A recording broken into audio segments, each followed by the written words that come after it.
Yeah, sure.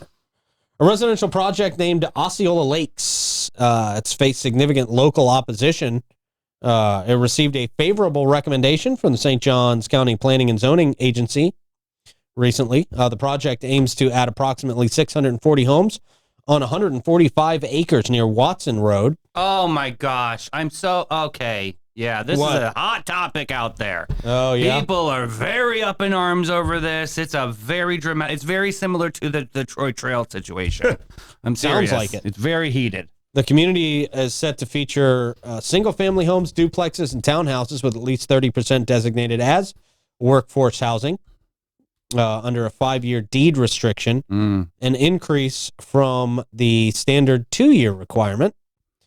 Workforce housing must be priced no higher than $260,000 per home, with permitted annual increases up to $7,000 based on the annual average construction cost index published by the Engineering News Record. Oh, they're the authority. Sure. That's where most quotes come from. Yeah.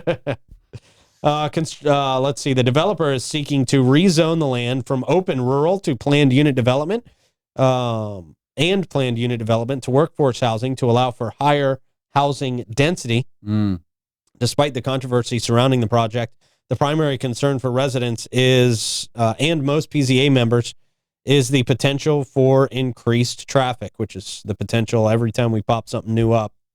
The developer has postponed spending $17.3 million to build a collector road connecting Watson Road and Wildwood Drive, which is intended to alleviate some of the traffic pressure at Wildwood and US 1's intersection. That is a pretty busy intersection.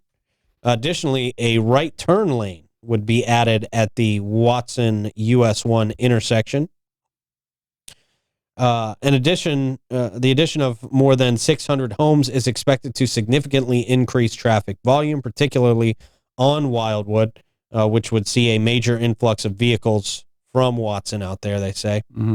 Most of these vehicles are anticipated to head towards US 1 or 207. Yeah, I could see that in between there. Yeah.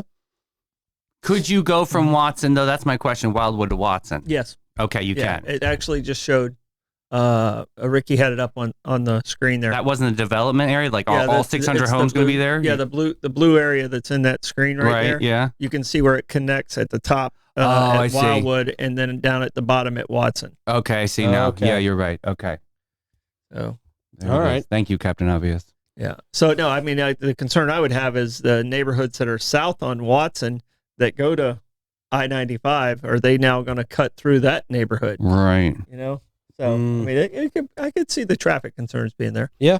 So, despite the concerns, the majority of the PZA members voted 3-2 to recommend the approval of the project, highlighting the road improvements and the workforce housing component as significant benefits. Of course, it's always good to have more workforce housing.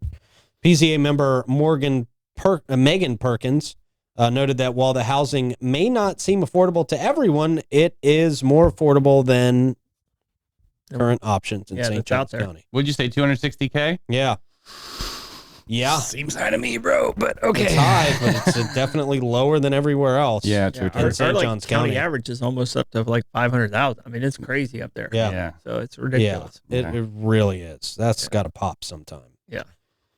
She also emphasized that the developers' efforts to provide an alternative route and fund road improvements would offer a public benefit. The PZA's recommendation will be considered by the St. Johns County Commissioners at their meeting on September 3rd. Okay, that's interesting. New turf. Yeah. And, yeah.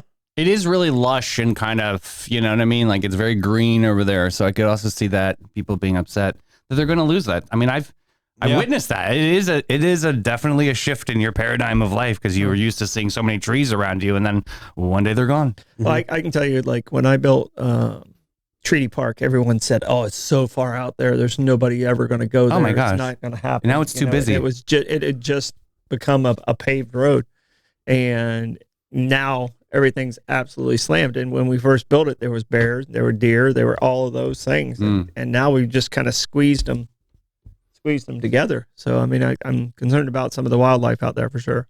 That'll definitely impact a whole lot of wildlife. Mm. And there's some wetland impacts that got to be involved in there. Really? That's the way that Moultrie Creek and all that kind of swales and kind of spreads out. Okay. So there has to be some. If you've ever been in what is it, Prairie Creek? Right. You see the dips and the creeks and stuff like that. That goes all the way through that entire region. Interesting. All right.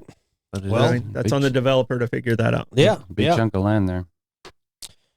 All right, it's Gas Money Gas Report time. Yay! Yay! Tell us where you are seeing the best prices for gas in St. Augustine. We would definitely appreciate knowing that.